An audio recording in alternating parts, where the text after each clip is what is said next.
What's up, guys? So today we're going to be checking out an archery target by a company named Kalkal. Full transparency here, this target was sent to me. I did not buy it, but rest assured you're going to get an honest opinion from me. They did say that they would give me a discount code to provide to the viewers. Let's just check it out first, see if we like it. We'll go from there.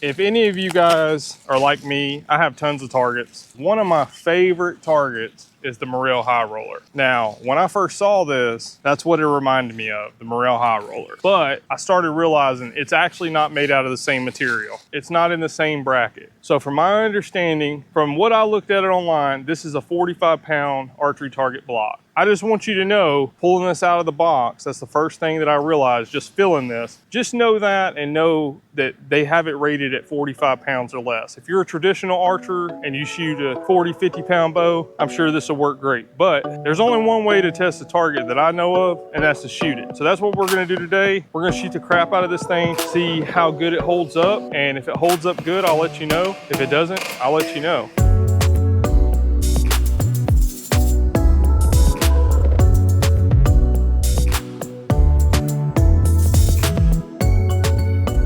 This is a 35-pound bow, but when I pull it back to full draw, it's like 38 or 39. Here we go, first shot. I'm excited to shoot it. Man, you gotta admit though, that thing does look good. They did a good job on the design. I almost got the yellow one. I just like that red and white, sticks out a lot. All right, here we go, first shot. Let's shoot three. Well, we got some grouping going on at least. Nice. Let's go take a look and see how far it went in the target.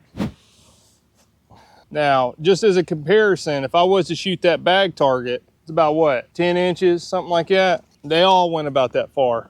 And we'll get to look at the self-healing aspect of it too. Here's what it looks like. See, it's more of like a foam in the healing aspect. It seems, it seems all right. We'll know the more we shoot it. But I just want you to see, I'm just gonna shoot this now so you can see the difference. Okay. So that's about 6 inches. So 6 to about 10. So almost half of what that stopped. And this is rated at 435. So I don't know. We're gonna try to shoot this thing with a compound. We'll see what it does. Let's see what it looks like after 100 arrows.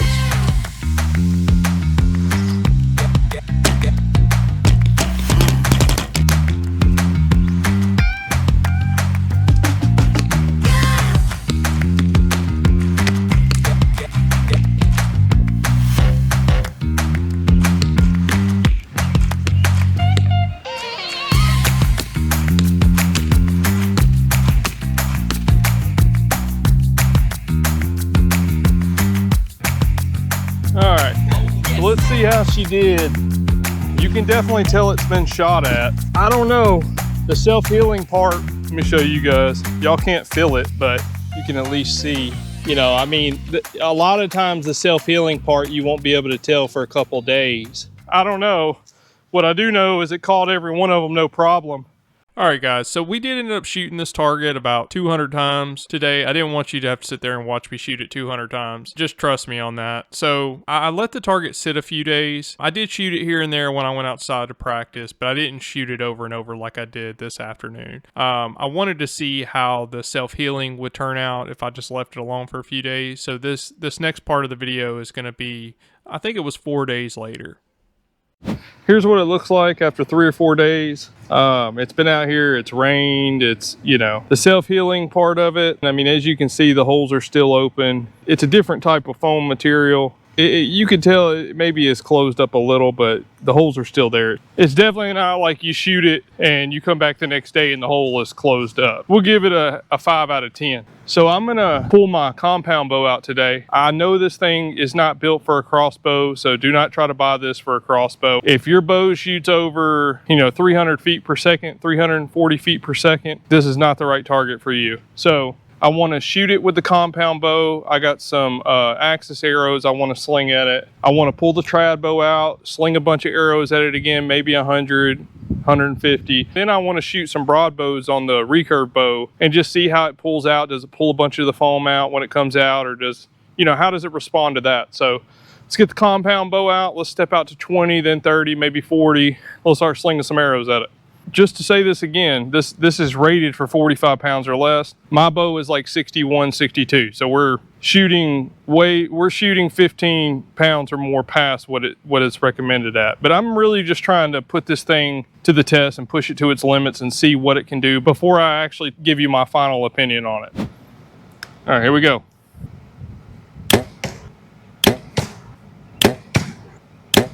That's a bad shot. Oh, there she is. So my wife, she just got her a bow. It's a 25-pound deer seeker recurve. And this target here is perfect for her or my daughter, or even me pulling my recurve. I'm pretty sure that those arrows just bury pretty deep shooting out of the compound. So let's go look.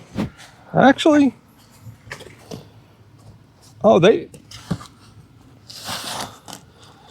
yeah, one of them went all the way through. Which one is it? And this one here pushed the material. So whatever this material is right here, that's what's on the inside of it. I don't know what that is. That grouping's pretty good though. Let's shoot them 6 more times. All right, so we're at 30. We're gonna shoot the same spot.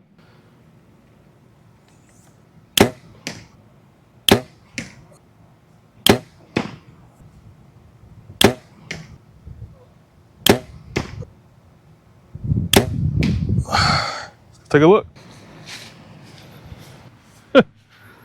Well, I missed one of them. Yeah. So one of these went through. Obviously, one of them I missed. Hold on. And this is on the edge. So when with these targets, the way it normally works, especially these block targets, normally the edge is the most dense. And this was able to pierce. Terrible shooting, missed 2 of them. But these are not the arrows I normally shoot. Very similar to this target here, which I shoot a lot. Normally, it's a youth target. I'll put it up, I just shoot it, to save my other targets. It'll stop them, but they'll be hanging out the back. Normally I'll put it in front of a couple of targets. I kind of treat this target the same way. To me, this is more of a youth target. Now, me and my wife, we're gonna break the recurves out and we're gonna shoot it a couple 100 times. And then we'll throw a broadhead on there and shoot it with that a couple times. Here's my wife's bow. She's at 25 pounds. I think this bow was 90 bucks, man. I just think that's such a good deal.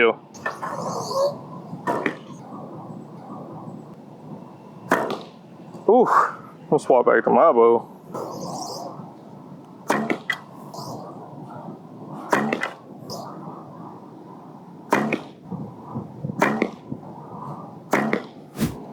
No, not yet. Don't move it Hold yet. on. Now shoot it.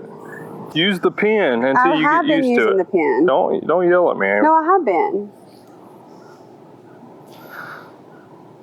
I'm not yelling at you. There you go. I think that this aim is off. Well, you shot one of my arrows. That's okay. These are cheap arrows. Maybe it's not. Hold on. There you go. That wasn't it. Just if you're hitting the target, you're doing good. Make sure you're pulling the string all the way back. Am I not? I think you're getting a little lazy. Here. You're getting a little group going. There you go. That's fine. We can adjust it after this. Just keep shooting the same thing. That's a good draw. Oh, sniper. Shut up. Good shot, babe. We ended up shooting this target a couple of hours together, probably totaling 200 to 300 arrows. Don't want you to have to sit there and watch us shoot 200 to 300 arrows practicing, but you're just gonna have to take my word for it. But up next, we're gonna actually push the target to its limits a little bit, the opposite of what the manufacturer tells you to do, but we're gonna sling some broadheads at it anyway. Just want to see what it does. I have 300 grain Nuri broadheads, and I have a couple of Oscuts. We're gonna put those on my recurve arrows and at least shoot. We'll see how the first round goes, but I want to try to at least shoot it 2 or 3 times. I've already shot it once, but I shot it with a compound at 40 yards. And again, it specifically says not to do this, but if I'm gonna give my honest opinion on something, we're at least gonna try it and just see what it does. I mean, who knows? I don't know, but we're about to find out. First one we're gonna shoot is the Oscut.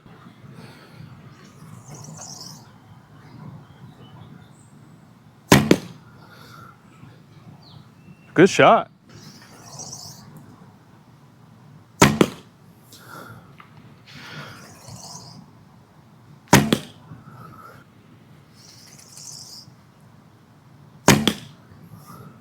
Look at that group right there.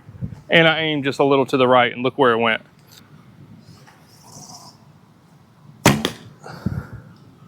Telling you, man, those things shoot good. Let's see what we did.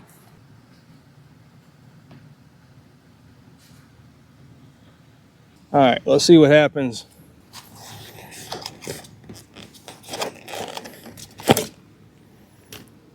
Some of the filling came out. That's the third Nuri. All the Nuris are out. Yeah, I figured that.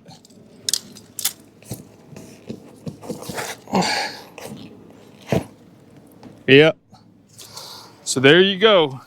So I'm not gonna shoot it anymore with the broadheads. I mean, I don't wanna just mess it up. Like I said, me, my wife, and my daughter shoot, and we're gonna use this target, you know? I mean, there's no reason to mess it up. It specifically says don't shoot broadheads. We did it, that's why. So at this point, I've shot this target probably 600 times. This is the one we've shot the most on. Obviously you can tell, you know, you can tell I've shot it, but you can still shoot it, no problem. Here's the other side. I mean, we have just shot the crap out of this thing. It's been outside for, you know, through the rain and stuff. So what's important on a target? Well, companies always talk about self-healing. I say the self-healing on this, I give it a 5 out of 10. It's all right, you know what I mean? It's no, I keep comparing this thing to the Morel High Roller because that's my favorite foam target. And it's just, in my opinion, the Cadillac of targets. The penetration, if you shoot 45 pounds or less, it'll stop them all day long. It's only going to go maybe 10 inches, something like that. It's going to stop them over and over and over again, even if you shoot the same holes, at least up to the point where I've as many arrows as I've shot at it. Compound bows, like 60 pounds and higher, no go. It's not a no go. I mean, it'll stop them. It's just not made for that. It's a youth block. You know, at the end of the day, this is a youth block. These 2 targets right here, this is actually one of my favorite youth block targets. I like this target, this Kalkal target, better than this Gen Z youth block. That's just me. I mean, this one you get more sides. You know, you could pretty much do the same thing with this target that you could do with this target. This target here, you only get 2 sides, and this one's up to 40 pounds. You could probably get away with 50 pounds on this one, to be completely honest. As long as you know what this target is when you buy it, and I'm gonna talk to Kalkal about changing the title to youth block, because it should be sold as a youth target, not, you know, so people aren't confused on what they're buying. So let me be fully transparent here. So initially when Kalkal reached out to me about reviewing this block, the archery block was listed at $79.99, so $80. When I got the target, pulled it out of the box, I knew immediately it wasn't worth $80. Just by the density of it, I just knew it felt more like a youth block to me. But that's why they're sending it out to have people test. They're new to the archery scene, so they're doing what they're supposed to do. They're trying to get people to test it, trying to figure out where the price is supposed to be. So I responded to them and told them honesty and integrity is very important to me. And in my humble opinion, I don't want to offend nobody, but this thing's not worth $80. You know, they came back, they dropped the price $5 initially. I tested out a couple more days, you know, shot it a couple more days and told them I can't even recommend it at $65. So what they did is they dropped it down to, I think it's at $59.99 right now. So it's $60, and they gave me a code to give to you guys that gives you 20% off. So 20% of 60 would take it down to 48 bucks. Now for 48 bucks, I can recommend it. Anywhere between $45 and $55, I can 1000% recommend it. The youth block Target Gen Z is normally around 50 bucks. You can find it on sale for 40, but and I think we paid down at our local archery store, I think we paid $60 for that Target, and I think it's worth about 50, you know, 40, 50. So if you're paying around the $50 mark for it, it's worth it. So if you use the code, and I'll put it on the screen, you'll get 20% off of whatever it is. And if you can get it down between $40 and $55, it's worth it. That is not the Morel High Roller. I've said it 4 times. So if you get that thinking you're getting the Morel High Roller after watching this video, I don't know what else to tell you. It is a youth block. If you got kids or recurve bows that are 50 pounds and below, it'll do great. If you're trying to shoot a compound bow that's 60 to 80 pounds, you're gonna be very disappointed. I do get commission off of it. If you buy the Target, you're helping support a small channel if you use the code. I really appreciate Kalkal sending me this Target, knowing that I'm gonna give an honest review on it. I also appreciate them responding the way that they did. They brought it down twice and then gave a 20% code instead of a 10% code so that I could honestly recommend it. I feel like most companies wouldn't do that, and I think that's awesome. Appreciate you guys so much, man. This channel's already at 15K currently when I'm making this video, which is absolutely nuts. It takes you guys clicking that subscribe button. I'm really grateful for that. Me and my family both. Maybe one day this could become a reality and I can do this full time. But we got a long ways to go, but we're gonna keep our foot on the pedal and keep grinding, baby. But like, comment, subscribe, share the video, click the bell notification, all that good stuff. As always, until next time, God bless you all. Thank you so much.